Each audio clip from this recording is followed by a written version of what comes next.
الله كان توابا أستغفر الله إن الله كان توابا أستغفر الله إن الله كان توابا أستغفر الله إن الله كان توابا أستغفر الله إن الله كان توابا فإن علمتموهن مؤمنات فلا ترجعوهن إلى الكفار لا هن حل لهم ولا هم يحلون لهم وآتوهم ما أنفقوا ولا جناح عليكم أن تنكحوهن إذا آتيتموهن أجورهن ولا تمسكوا بعصم الكوافر واسألوا ما أنفقتم وليسألوا ما أنفقوا ذلكم حكم الله يحكم بينكم والله عليم حكيم وإن فاتكم شيء من أزواجكم إلى الكفار فعاقبتم فآتوا الذين ذهبت أزواجهم مثل ما أنفقوا واتقوا الله الذي أنتم به مؤمنون صدق الله العظيم.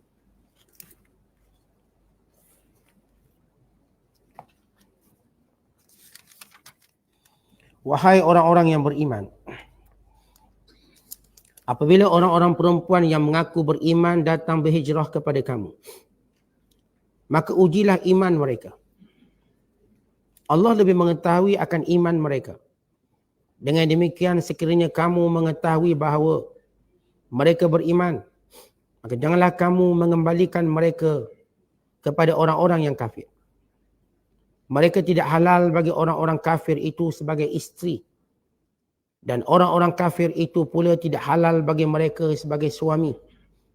Dan berilah kepada suami-suami yang kafir itu apa yang mereka telah belanjakan. Dan tidaklah menjadi salah kamu berkahwin dengan mereka perempuan-perempuan yang berhijrah itu, bila kamu memberi kepada mereka mas kahwinnya. Dan janganlah kamu, wahai orang-orang Islam, tetap berpegang kepada akad perkahwinan kamu dengan perempuan-perempuan yang kekal dalam keadaan kafir. Dan mintalah balik mas kahwin yang kamu telah berikan. Dan biarkanlah mereka, suami-suami yang kafir itu, meminta balik apa yang mereka telah belanjakan. Demikianlah hukum Allah. Dihukumkan di antara kamu dengan adil. Dan ingatlah Allah Maha mengetahui lagi Maha bijaksana. Dan sekiranya kamu tidak dapat menerima balik sesuatu dari mas kahwin, isteri-isteri kamu yang menjadi murtad serta melarikan diri ke pihak orang-orang kafir, kemudian kamu menyerang puak yang kafir itu serta mendapat harta rampasan, maka berikanlah kepada orang-orang Islam yang lari isterinya itu ganti mas kahwinnya sebanyak yang mereka telah bayar. Dan bertakwalah kamu kepada Allah yang kamu beriman kepadanya. Ayat yang kita bacakan ini masih lagi di dalam surah Al-Mumtahinah. Surah yang ke-60. Pada juzuk yang ke-28. Pada ayat yang ke-10 hingga 11.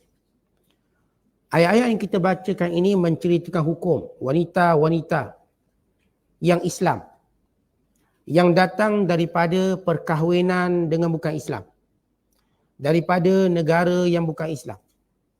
Bila mereka sampai ke negara-negara Islam, maka ia dilindungi. Dilindungi dengan perundangan Islam. Dan ayat ini juga menceritakan tentang hukum hakam perkahwinan yang berkait dengan bila mana salah satu pasangannya tidak Islam, sama ada isteri ataupun suami. Dan ayat ini juga suatu teguran dan cegahan Allah Ta'ala kepada orang yang beriman yang kalau masih mempunyai isteri-isteri yang bukan Islam, supaya tidak berpegang dengan ikatan perkahwinan tersebut, kerana dia menjadi secara automatis atau automatik bercerai secara hukum Islam kerana berlainan agama. Kemudian ayat yang kita bacakan ini menceritakan hukum meminta kembali belanja kahwin yang telah dibelanjakan. Sama ada suami yang kafir yang meminta pada isteri yang telah memeluk Islam, atau mana-mana suami yang Islam yang meminta kembali mas kahwin yang dibayarkan pada wanita-wanita yang keluar dari Islam, meminta dengan suami-suami mereka yang kafir atau daripada keluarga mereka. Dan ayat ini juga menjelaskan tentang apa yang boleh dilakukan daripada harta rampasan perang. Ini beberapa hukum yang dijelaskan di sini. Dan ayat yang kita bacakan ini merupakan intipati kepada makna surah Mumtahinah. Bila Allah Ta'ala menyatakan dalam ayat yang kita baca, Ya ayyuhallazina amanu iza ja'akumul mu'minat muhajiratin famtahinuhun. Wahai orang-orang yang beriman, wahai orang yang membenarkan Allah dan Rasulnya, bila datang kepada kamu wanita-wanita yang beriman, yang suami-suami mereka itu kafir, faktabiruhun, atau Allah sebut famtahinuhun, hendaklah diuji keimanan mereka. Apakah mereka benar-benar berhijrah meninggalkan suami mereka itu kerana cintakan Islam, Allah dan Rasul, atau sebab gaduh dengan suami, atau benci suami yang kafir lalu lari ke negara Islam. Supaya jelas tujuan dia berhijrah. Baik, untuk kita lebih faham, kerana ayat ini relate atau berhubung rapat dengan perjanjian Hudaibiyah. Sebagaimana kita tahu dalam isi kandungan perjanjian Hudaibiyah, mana-mana orang Mekah yang memeluk Islam, yang lari ke Madinah, maka Rasulullah kena kembalikan. Dan mana-mana orang-orang Islam dari Madinah yang murtad, yang lari ke Mekah, tidak perlu dikembalikan. Maka Rasulullah bersetuju dengan syarat ini. Tiba-tiba beberapa wanita muslimah yang tekad meninggalkan kota Mekah dalam keadaan mereka masih mempunyai suami-suami yang bukan Islam. Lalu mereka tekad berhijrah ke kota Madinah Al-Munawwarah demi menjaga agama mereka. Apakah mereka ini tertakluk pada kandungan perjanjian Hudaibiyah atau tidak? Diriwayatkan daripada Ibn Abbas menceritakan bahawa datang seorang wanita muslimah bernama Subai'ah bintul Haris Al-Aslamiyah sebaik sahaja selesai perjanjian Hudaibiyah untuk mengikuti umat Islam balik ke kota Madinah dalam keadaan suaminya kafir. Habis dia perjanjian Hudaibiyah, khatam dia, cop je, tiba-tiba salah seorang wanita bernama Subai'ah Al-Aslamiyah yang memeluk Islam dalam keadaan suaminya kafir, terus nak ikut Rasulullah balik ke Madinah. Lalu suaminya datang sambil berkata, Ya Muhammad, rudda alayya imraati fa innaka qad syaratta lana an tarudda alayna man ataka minna wa hadhihi tinatul kitab lam tajif ba'. Kata suami kepada Subai'ah, wahai Muhammad, kembalikan isteriku kepadaku.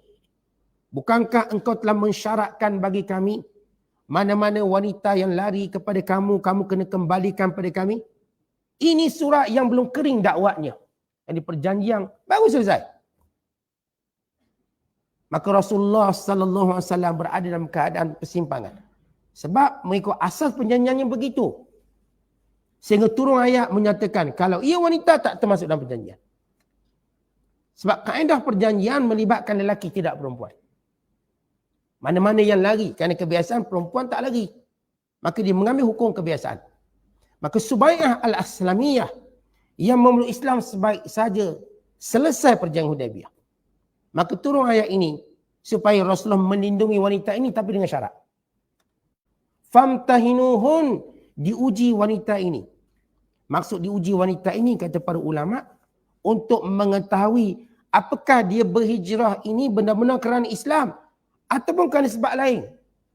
Sebab nak cari bumi baru ke, atau kerana gaduh dengan suami. Sebab kadang-kadang isteri lari ni daripada suami sebab dia tak suka suami dia. Bukan sebab kerana Islam tu. Dia tak suka suami, gaduh dengan suami, dia pun lari. Maka diuji betul-betul. Apakah dia benar-benar kan imannya pada Allah, pada Rasul? bencinya pada kekufuran. Kalau benar, barulah dia benarkan untuk dilindungi. Kalau tidak benar sebab digaduh dengan suami dia, misalnya kalau digaduh dengan suami dia pun lari nak ikut orang Islam, maka Rasulullah hendaklah kembalikan. Ataupun wanita ini kan nak cari benda dunia, nak ke Madinah untuk cari dunia, atau dia mungkin nak cari suami baru, semata-mata itu, maka Rasulullah kena kembalikan. Tapi kalau kerana Islam, dalam riwayat yang lain, wanita yang dimaksudkan di sini ialah Ummi Kalsum binti Uqbah binti Abi Mu'aid. Sebagaimana kita ceritakan dalam mukaddimah surah Mumtahinah. Bila Ummi Kalsum datang menemui Nabi sallallahu alaihi wasallam ke Madinah Al-Munawwarah berhijrah, dalam keadaan keluarganya yang kafir ini datang menemui Nabi sallallahu alaihi wasallam supaya dipulangkan Ummi Kalsum. Ini anak pemimpin Mekah terkenal, Uqbah bin Abi Mu'aid.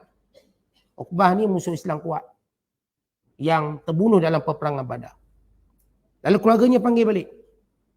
Maka Ummi Kalsum enggan dan berharap supaya dilindungi di kota Madinah. Yang turun, akhirnya Allah turunkan ayat ini untuk menunjukkan mana-mana wanita muhajirat yang berhijrah, dia tidak termasuk dalam perjanjian Hudaibiyah untuk dikembalikan selepas perjanjian Hudaibiyah. Bahkan dilindungi dengan satu syarat, imtahinuhun, famtahinuhun. Diuji keimanan mereka. Akhirnya Ummi Kalsum menetap di Madinah dan berkahwin dengan Zaid bin Harithah. Yang akhirnya suaminya gugur syahid dalam peperangan Mu'tah. Kemudian berkahwin dengan Zubair bin Awwam dan dapat seorang anak bernama Zainab. Kemudian diceraikan. Maka dia berkahwin dengan Abdurrahman bin Auf. Sehingga Abdurrahman bin Auf meninggal dunia. Kemudian berkahwin dengan Amru bin Al-As. Sehingga beliau meninggal dunia. Dan diimami atau disembahyangkan oleh Uthman bin Affan. Artinya, perkataan Mumtahinah, sebahagian ulama menyatakan merujuk pada Ummi Kalsum bin Uqbah bin Abi Mu'aid. Setengah riwayat menyebut bahawa wanita yang dimaksudkan ialah Umaymah binti Bishr, isteri kepada Abul Hasan Dahdahah. Di mana Umaymah, dia memeluk Islam. Dia memeluk Islam, maka dia meninggalkan suaminya yang kafir. Maka suami datang untuk menuntut balik isterinya. Maka turun ayat ini. Bahkan setengah ulama menyatakan, ayat ini turun kepada seorang wanita bernama Sa'idah, yang suaminya bernama Saifi bin Rahib, seorang musyrik daripada penduduk Mekah ketika mana perjanjian Hudaibiyah. Lalu mereka berkata, "Ruddaha alaina," kembalikan isteri kami kepada kami. Maka turun ayat ini. Mana-mana wanita yang berhijrah sebelum dipulangkan akan diuji oleh Rasulullah. Kalau mereka berhijrah kerana asas iman mereka kepada Allah, maka dikembalikan. Dipertahankan di Madinah. Kalau bukan kerana iman mereka, kerana sebab-sebab lain, maka dikembalikan pada suami asal mereka. Maka semua wanita yang kita sebut tadi, sama ada wanita yang bernama Subai'ah Al-Aslamiyah, atau Ummi Kalsum, ataupun wanita bernama Umaymah, atau wanita bernama Sa'idah, kesemuanya mereka ini termasuk wanita muhajirat yang berhijrah kerana Allah dan Rasul. Maka mereka diselamatkan, tak termasuk dalam perjanjian tersebut. Kemudian kata Allah SWT, sebab menyebut hal itu, Allahu a'lamu biimanihin, Allah mengetahui ketelusan iman mereka. Artinya mereka tak boleh bohong. Wanita-wanita ni kalau nak kelentong, nak tipu Nabi, tak boleh tipu. Kerana Allah akan zahirkan keimanan mereka. Fa in alimtumuhunna mu'minat, kalau kamu wahai orang beriman meyakini wanita-wanita ini benar-benar beriman kepada Allah, fala tarji'uhunna ilal kuffar, jangan dikembalikan kepada orang kafir. Dia menjadi kewajiban orang Islam mesti menjaga wanita-wanita yang Islam. Kalau mereka lari daripada suami mereka yang kafir, kena jaga, kena pelihara dan kena protek. Sebab mereka dengan keislaman mereka maka terputus hubungan perkahwinan. Artinya sampai hari ini, kalau mana-mana wanita yang memeluk Islam dan menyelamatkan dirinya daripada suaminya yang kafir, maka ia perlu dilindungi. Kalau dia lari daripada suaminya itu kerana imannya pada Allah, sebab bila dia beriman, dia dah ta'ala pada suami yang kafir. Maka umat Islam, pemerintah Islam yang berkuasa atas autoriti Islam mesti menjaga wanita ini. Walaupun ayat ini kita bercerita dan cerita antara dua negara, hijrah. Tapi termasuk juga dalam negara kita. Kalau anda kata, ada mana-mana isteri orang bukan Islam ni, dia pun masuk Islam. Bila dia masuk Islam, dia secara automatik bebas daripada hubungan perkahwinan.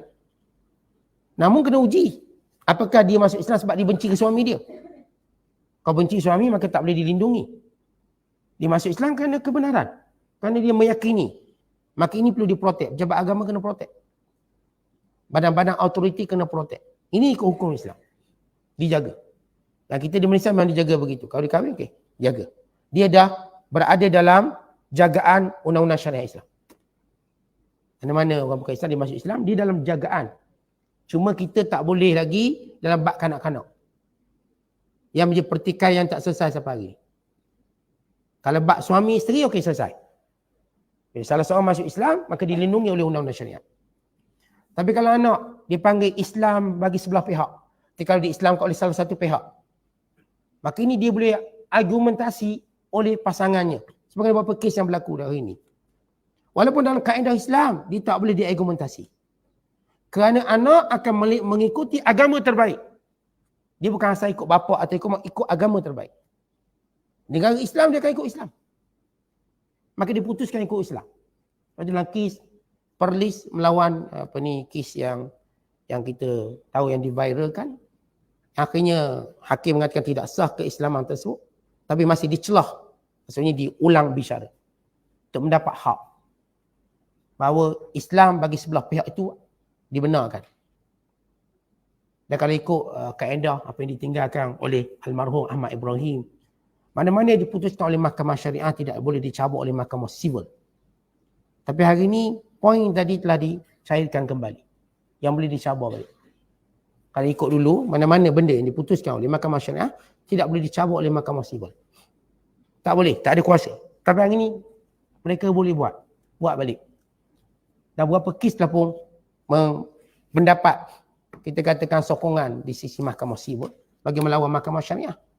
Termasuk kisah pondan-pondan yang memakai pakaian penyalahi syariat, ditangkap oleh pejabat agama Negeri Sembilan, dicabut di mahkamah sivil dan diberi kemenangan. Jadi tak takluk lagi. Apa yang diputuskan oleh mahkamah syariah tak kuat. Itu dari sudut perundangan. Yang perlu dikuatkan kembali noktah tersebut. Jadi kalau orang sekarang masukkan mahkamah sivil dalam banyak hal, maka akan kalah. Kalau tidak dipertahankan, apa-apa yang diputuskan oleh mahkamah syariah tidak boleh dicabut. Sekarang dah semua boleh cabut. Hatta sistem Islam yang difatwakan sesat di Negeri Selangor, akhirnya cabut di mahkamah sivil. Walaupun asal pusingan pertama dia kalah, tapi dia buat ulang bicara. Untuk mengatakan pengharaman dia tidak sah. Sama macam tu. Nanti semua cabur lah. Semua cabur. Kalau tidak disekat, maka semua golongan sesat akan mencabur. Mereka tak boleh dihukum sesat dan sebagainya. Kemudian kata Allah, lahunna hillul lahum. Wanita muslimah itu tidak halal bagi lelaki kafir. Walahum yahilluna lahun. Dan laki-laki yang kafir itu tidak halal bagi perempuan-perempuan yang muslimat, yang beriman. Artinya secara automatik, mana-mana perempuan bila memeluk Islam, maka diharamkan dengan suami yang kafir. Dan sama juga, kalau mana-mana suami ataupun isteri yang kafir, suami yang Islam juga tidak halal. Itu diriwayatkan bagaimana Umar Al-Khattab radhiyallahu taala anhu menceraikan dua isterinya yang kafir. Sebab Umar Al-Khattab, dia ada dua isterinya yang tinggal di kota Mekah. Dua isterinya tinggal di kota Mekah. Bila turun ayat ini, yang asalnya dalam Islam pada permulaannya pernikahan dengan bukan Islam tidak diputuskan bila memeluk Islam. Tetapi bila tahun ke-6 Hijrah, barulah turun ayat mengharamkan pernikahan antara orang Islam dan orang kafir. Pada permulaan Islam tidak haram. Sebab itu salah seorang daripada anak Nabi sallallahu alaihi wasallam yang bernama Zainab radhiyallahu taala anha, suaminya masih kafir, bernama Abul As bin Rabi'. Dan Abul As bin Rabi' ditawan dalam peperangan Badar.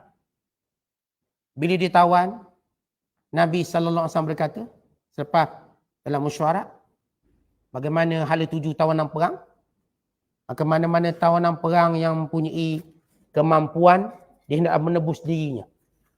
Mana-mana tahunan perang tak ada kemampuan tapi pandai menulis membaca, diajak 10 anak orang Islam sampai pandai. Baru dibebaskan.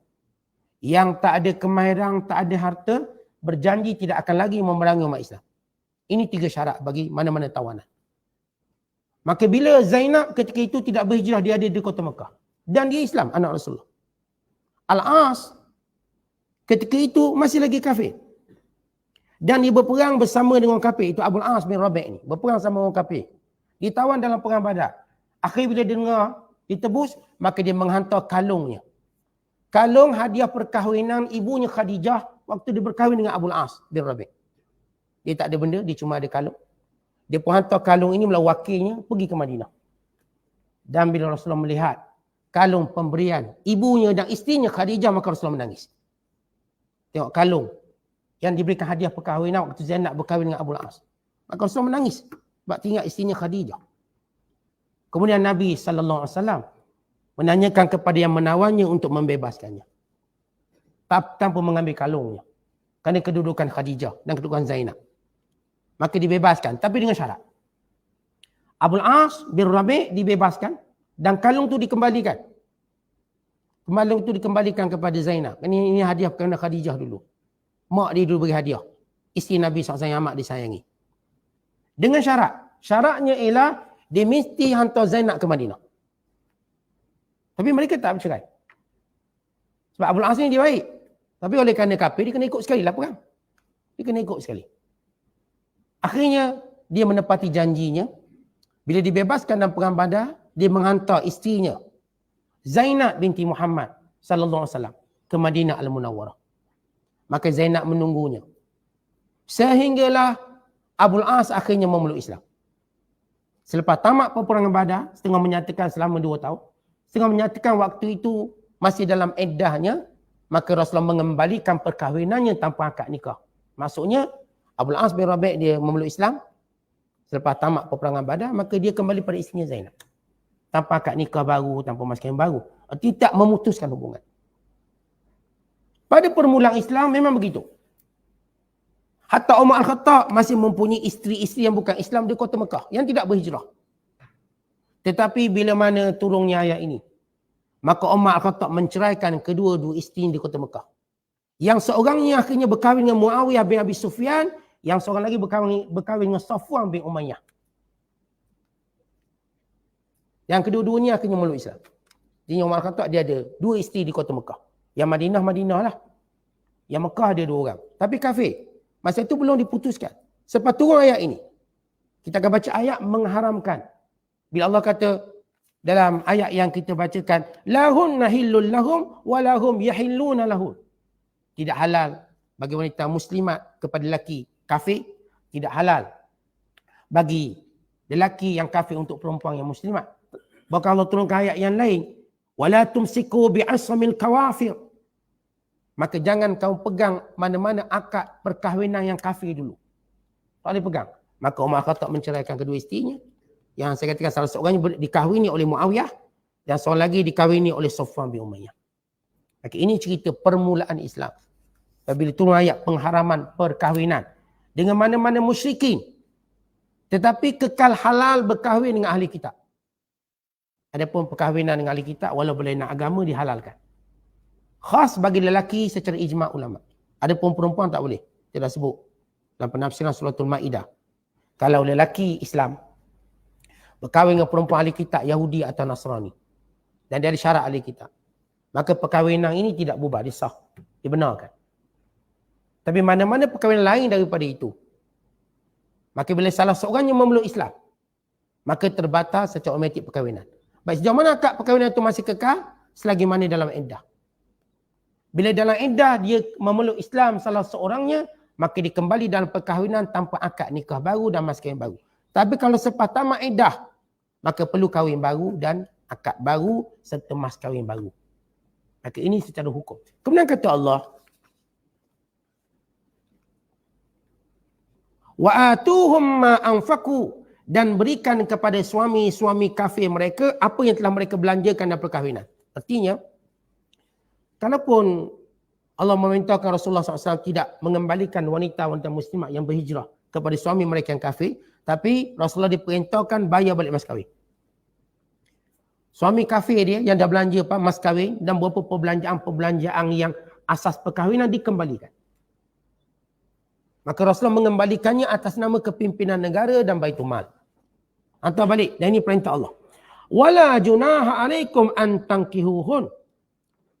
Dan tidak salah kamu mengahwini wanita-wanita yang diceraikan, yang bercerai kerana berlainan agama dengan suaminya. Ila ataitumuhunna ujurahun, bila kamu beri mas kahwin kepada mereka. Wanita yang masuk Islam, meninggalkan suami yang kafir, maka dah terputus secara automatik. Maka wanita ini yang walaupun berstatus isteri tapi dah bercerai secara automatik kerana berlainan agama, boleh dikahwini oleh mana-mana orang beriman. Sebagaimana kisah Ummi Kalthum yang dikahwini oleh Zaid. Dengan syarat, dua syarat. Pertama, habis eddahnya dengan suami lama dia yang kafir. Yang kedua, diberi mas kahwin. Kerana mas kahwin ni wajib. Wajib diberi tapi tak wajib sebut. Jadi dalam akad nikah kalau tak sebut tak apa. Itu sunat sebut. Tapi wajib beri mas kahwin tersebut. Maka wanita-wanita yang kita katakan sesudah mereka berpisah dengan suami kafir mereka, dapat tamat iddah, boleh dikahwini. Tiada larangan. Sebab mereka bukan lagi status isteri. Tapi dengan syarat adalah dia tamat iddah dan boleh kahwin. Wala tumsiku bi'ismil kawafir. Maka tidak boleh lagi memegang dengan akad pernikahan kafir yang dulu. Was'alu ma anfaqtum wal yas'alu amma anfaqu. Dan bila mana bercerai kerana berlainan agama, boleh minta balik kos kedua-dua belah pihak. Maksudnya, kalau sekiranya seorang muslim lelaki tiba-tiba isteri dia pula murtad. Isteri dia murtad, diriwayatkan salah seorang daripada satu-satunya wanita yang murtad di zaman Islam. Namanya ialah Ummul Hakam bin Abi Sufyan. Dia murtad. Lalu dia berkahwin dengan seorang lelaki Taif atau Saqafi. Dan dia satu-satunya wanita Quraisy yang murtad dalam sejarah Islam. Sejarah Islam salah satu wanita Quraisy yang murtad yang bernama Ummul Hakam bin Abi Sufyan. Dia murtad. Maka Allah Ta'ala sebut dalam ayat kita bacakan ini, suami dia boleh minta balik mas kahwin yang telah dibayar. Kalau, ni ada dua isu. Kalau seorang masuk Islam, perempuan, dan suami yang kafir dulu pun boleh minta balik belanja kahwin dia. Dan wanita ni kena pulangkan balik. Kalau tak ada, Baitul Mal pulangkan. Dan sebaliknya pula, kalau sekiranya wanita pula murtad, suaminya, bekas suaminya boleh meminta balik segala perbelanjaan kahwin dia. Minta balik. Kalau tak diberikan oleh ahli keluarganya, maka kata Allah, Dzalikum hukmullah, inilah hukum Allah, yahkumu bainakum. Allah menghukum sesama kamu. Wallahu alimun hakim. Allah Maha mengetahui lagi Maha bijaksana. Wa in fatakum syai'un min azwajikum ilal kuffar, kalau kamu tidak dapat balik bayaran daripada isteri-isteri kamu yang telah kafir, yang murtad, yang pulang ke pangkuan keluarga mereka atau berkahwin dengan suami kafir yang lain, kalau tak dapat balik bayarannya, fa'aqabtum, maka nanti bila hari peperangan kamu, kalau berlaku peperangan, fa'atul ladzina zahabat azwajuhum misla ma anfaqu, maka harta rampasan yang diperolehi diambil bahagian mana-mana suami yang isterinya murtad, diberikan sebelum dibahagikan secara khummas atau dipanggil yukhammas, dibagi 5. Semua harta ghanimah. Bila perang orang kafir, harta diperoleh disebut harta ghanimah. Maka harta itu akan dibagi 5. 1/5 diambil untuk Allah dan Rasul. Untuk pada perkara-perkara berkait dengan perintah Allah dan Rasul. 4/5 lagi dibahagikan kepada orang berperang yang naik kuda, yang jalan kaki. Setiap yang naik kenderaan dia akan dapat 2 bahagian. Tentera jalan kaki akan dapat 1 bahagian. Kerana tentera berkuda dia ada maintenance kuda. Jalan kaki tak ada. Maka begitu. Dibahagikan harta rampasan perang. Tapi untuk isu ini, mana-mana suami muslimin yang isterinya murtad, lari kepada orang kafir, berkahwin lain atau sebagainya, maka suami Muslim ini boleh minta balik perbelanjaan kahwin dan mas kahwin telah dibayar. Kalau dia tak nak bayar, maka dia ambil daripada harta rampasan perang sebelum ia dibahagi 5. Ini hukum Allah. Tetapi hukum ini semuanya pada permulaan Islam. Bukan sekarang. Bukan cerita sekarang. Ayat ini telah dinasahkan. Artinya dalam hukum Islam sekarang, mana-mana suami isteri yang berlainan agama, maka habis macam tu. Cerai. Dan kalau dalam edah mereka memeluk Islam, maka jadilah suami, jadilah isteri. Kalau tidak, maka habis. Kalau mereka masuk Islam lewat, maka dikahwin dengan akad baru, dengan walinya, dengan akad pernikahan, dengan mas kahwin. Ini pada permulaan Islam berdasarkan pada perjanjian Hudaibiyah. Demi meraihkan perjanjian Hudaibiyah ini. Untuk menunjukkan bahawa Islam tidak melanggar perjanjian Hudaibiyah tersebut. Kerana syarat yang menyebut tadi tidak tertakluk kepada wanita. Pun begitu, walaupun tak tertakluk, Rasulullah SAW diperintahkan supaya membayar kembali kos perkahwinan suami yang kafir. Bayar balik. Artinya, suami-suami yang kafir datang balik semua isteri kami. Bagaimana kisah Sumayyah Aslamiyah. Bagaimana kisah Ummi Kalthum. Bagaimana kisah Sa'idah. Mereka datang untuk minta balik, maka Rasulullah ambil balik. Berapa kos perkahwinan? Dulu mas kahwin berapa? 2 kaunter ke 5 kaunter? Dikembalikan. Maka selesai. Tak ada dakwa-dakwi, tak ada. Apa ni kita katakan tidak ada lagi permohonan ataupun tidak lagi demand atas perkahwinan. Kerana dia dah berubah, kerana berlainan agama dan kerana telah dibayar ganti rugi. Dan ini juga berlaku kepada mana-mana orang Islam yang isterinya lagi murtad. Maka dia minta balik mas kahwin. Bagi satu tanggungjawab. Kalau tidak dibayar, maka dia ambil daripada harta rampasan perang. Bila mana mereka berperang nanti. Maka ini tentang hukum asal ataupun hukum yang termaktub di sini pada permulaan Islam. Kemudian kata Allah, wattaqullah, maka takutlah kamu pada Allah, alladzi antum bihi mu'minun, yang dengannya kamu beriman. Artinya orang beriman dia ajar.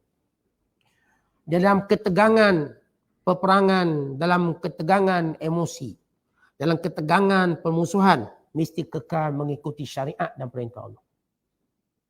Sebab bila kita perang tegang. Sehingga jarang mana-mana negara bila berperang mematuhi undang-undang antarabangsa yang mereka sendiri buat. Kita tak jumpa negara-negara yang mana bila dia berperang, dia tak langgar undang-undang antarabangsa yang mereka sendiri bersetuju. Bahkan mereka akan bom ambulan, bom hospital. Apatah lagi jenis negara haram Israel. Lagi tidak pernah menghormati. Walaupun berapa buah negara sebelum perang cakap, seorang ahli parlimen, saya dengar tadi, sebuah negara, saya sebutlah negara apa, satu negara, menyebut kita, andai kata kita berperang, kita akan patuhi semua undang-undang perang. Yang berkait dengan orang-orang awam, yang berkait dengan infrastruktur awam, yang berkait dengan kemudahan perubatan, kita akan patuhi. Tapi sejarah menunjukkan, bila perang tidak semudah itu menghormati undang-undang itu. Tetapi Allah mengingatkan orang beriman dalam keyakinan dan akidah dalaman. Bukan dengan undang-undang yang ditulis dan dicatat, tapi akidah dalam hati. Dan itu yang dilakukan oleh umat Islam. Setiap kali mereka berperang, walau kita katakan ketegangan emosi, kebencian dan lain-lain, maka tetap umat Islam diajar berlaku adil atas asas keimanan pada Allah. Kan itu Allah kata, wattaqullah alladzi antum bihi mu'minun. Bertakwalah kamu pada Allah yang dengannya kamu beriman. Artinya kita, tuan-tuan, saya dah sebut, walau kita tegang nak marah orang, benci orang, kita ada hukum. Hukum tadi yang perlu kita patuhi. Sebagaimana kita patuhi undang-undang Allah, selagi itu pertolongan bersama kita. Kalau tidak, kalau kita tengok hari ini, bila umat Islam mematuhi peraturan perang, dan kafir tidak mematuhi peperangan, secara umumnya kemenangan sudah berpihak pada umat Islam. Dan ini dinyatakan oleh mereka barat sendiri, menyatakan bahawa sokongan kita semakin merosot kerana perbuatan rakan sekutu kita ini. Merosot pada pentas antarabangsa. Kita tak mampu lagi nak backup kawan kita ni. Kawan kita Yahudi ni, tak nak backup dah dia. Dek kejahatan dia. Sehingga membuka ruang masyarakat antarabangsa melihat kejahatan. Sehingga sokongannya bertambah kepada golongan-golongan yang bukan Islam, yang Islam tak pernah baca tentang Islam. Maka kita dah beritahu bagaimana Al-Quran terjual laris di Amerika Syarikat. Bagaimana golongan-golongan melihat balik gambaran-gambaran kanak-kanak yang dibunuh, jumlah yang begitu ramai. Di situ adalah kemenangan moral pada Islam, umat Islam. Sebab itu Allah ajar kita, di sebalik ketegangan, kebencian, kemarahan, peraturan Allah tetap peraturan. Tetap peraturan. Tidak dibunuh kanak-kanaknya, tidak dibunuh orang tuanya. Itu peraturan. Maka peraturan ini yang berpaksikan, berteraskan kepada iman pada Allah, bukan kerana undang-undang antarabangsa. Kerana kita akan dihisap oleh Allah atas apa pun yang kita lakukan. Atas inilah orang umat Islam, saya katakan atas sebab kebencian apa pun, kemarahan apa pun, kita tetap pegang pada hukum. Kadang-kadang kita nak marah anak-anak, kita tahu tetap hukum faraid dapat juga pada anak-anak. Tak nak kata apalah.